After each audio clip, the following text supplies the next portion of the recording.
নমস্কার বন্ধুরা, আজকে একটা নতুন রেসিপি বানাতে চলেছি আটার হালুয়া।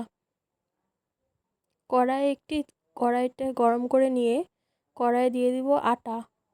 আটাটাকে ভালো করে নাড়তে হবে যাতে লাল লাল একটু হয়ে যায়। এখানে 150 গ্রাম আটা নেওয়া হয়েছে।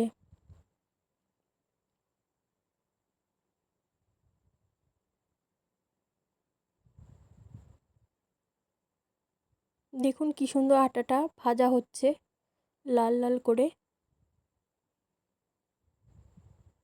একটা জিনিস খেয়াল রাখবেন যাতে আটাটা পোড়া না লেগে যায়। এবার এবার একটু ঘি অ্যাড করলাম।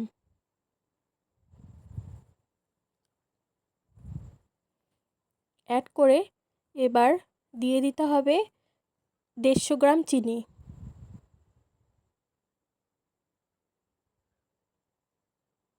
ভালো করে নেড়ে চেড়ে এবার দিয়ে দিতে হবে 1 বাটি দুধ। ভালো করে মিশিয়ে নিতে হবে।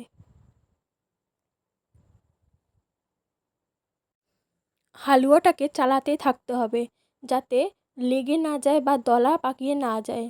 ভালো করে নেড়ে নেড়ে নাড়তে হবে।